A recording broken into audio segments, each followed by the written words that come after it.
अभ्यास का महत्व और जीवन में सफलता।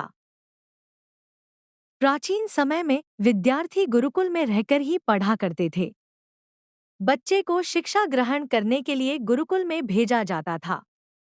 बच्चे गुरुकुल में गुरु के सानिध्य में आश्रम की देखभाल किया करते थे और अध्ययन भी किया करते थे।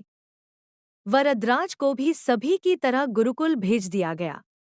वहां आश्रम में अपने साथियों के साथ घुलने मिलने लगा, लेकिन वह पढ़ने में बहुत ही कमजोर था। गुरुजी की कोई भी बात उसके बहुत कम समझ में आती थी। इस कारण सभी के बीच वह उपहास का कारण बनता है। उसके सारे साथी अगली कक्षा में चले गए, लेकिन वो आगे नहीं बढ़ पाया। गुरुजी जी ने भी आखिर हार मानकर उसे बोला, बेटा वरदराज, मैंने सारे प्रयास करके देख लिए हैं। अब यही उचित होगा कि तुम यहाँ अपना समय बर्बाद मत करो। अपने घर चले जाओ और घरवालों की काम में मदद करो। वरदराज ने भी सोचा कि शायद विद्या मेरी किस्मत में नहीं है, और भारी मन से गुरुकुल से घर के लिए निकल गया। दोपहर का समय था। रास्ते में उसे प्यास लगने लगी। इधर उधर देखने पर उसने पाया कि थोड़ी दूर पर ही कुछ महिलाएं कुएं से पानी भर रही थी। वह कुएं के पास गया। वहां पत्थरों पर रस्सी के आने जाने से निशान बने हुए थे, तो उसने महिलाओं से पूछा, यह निशान आपने कैसे बनाए? तो एक महिला ने जवाब दिया, बेटे, यह निशान हमने नहीं बनाए।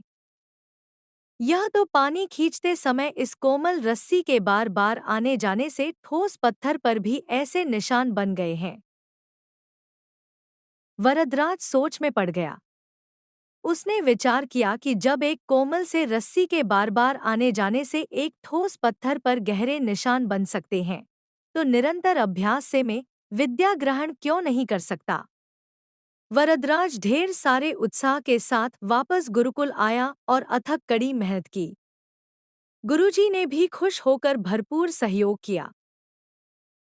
कुछ ही सालों बाद यही मंदबुद्धि बालक वरदराज आगे चलकर संस्कृत व्याकरण का महान विद्वान बना, जिसने लघु सिद्धांत कौमुदी, मध्य सिद्धांत कौमुदी, सार सिद्धांत कौमुदी, गीर्वाण मंजरी की रचना की।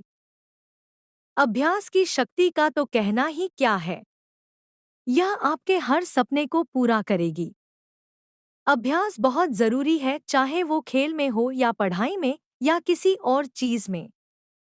बिना अभ्यास के आप सफल नहीं हो सकते।